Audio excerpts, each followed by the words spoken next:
Pardi national highway number 48 ઉપર motorcycle સવાર ઈસમને ખાડાના કારણે નડ્યો અકસ્માત, ઘટના સ્થળે જ જીવ ગયો। વળતી વધુ વિગતો મુજબ વલસાડના જુજવા ગામે રહેતા અને વેરમેનનું કામ કરતા 52 વર્ષીય કનુભાઈ નગીનભાઈ પટેલ પોતાની મોટરસાઇકલ લઈને વલસાડથી વાપી તરફ જઈ રહ્યા હતા, જે દરમિયાન પારડી હાઈવે પર પડેલા ખાડામાં તેમની બાઇક પટકાતા તેઓએ બાઇક પરથી બેલેન્સ ગુમાવતા રસ્તા પર પટકાયા હતા અને પાછળથી પૂરપાટ ઝડપે આવી રહેલી ટ્રક કનુભાઈના માથા પરથી ફળી વળતા તેમનું ઘટના સ્થળે જ મોત થયું હતું। આ ઘટનાને લઈ માર્ગ પરથી પસાર થતા નોકરિયાત વર્ગ સહિત અન્ય વાહન ચાલકોમાં હાઈવે ઓથોરિટી પ્રત્યે ભારે રોષ જોવા મળી રહ્યો છે અને હાઈવે બંધ કરી દેવામાં આવ્યો હતો।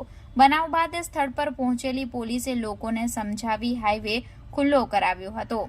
વલસાડથી લઈને વાપી સુધીના 70 કિલોમીટરના હાઈવે પર અસંખ્ય ખાડાઓને લઈ વાહન ચાલકો ત્રાહિમામ પોકારી ઉઠ્યા છે, ત્યારે આ સમગ્ર ઘટના નજીકમાં લાગેલા સીસીટીવી કેમેરામાં કેદ થઈ હતી।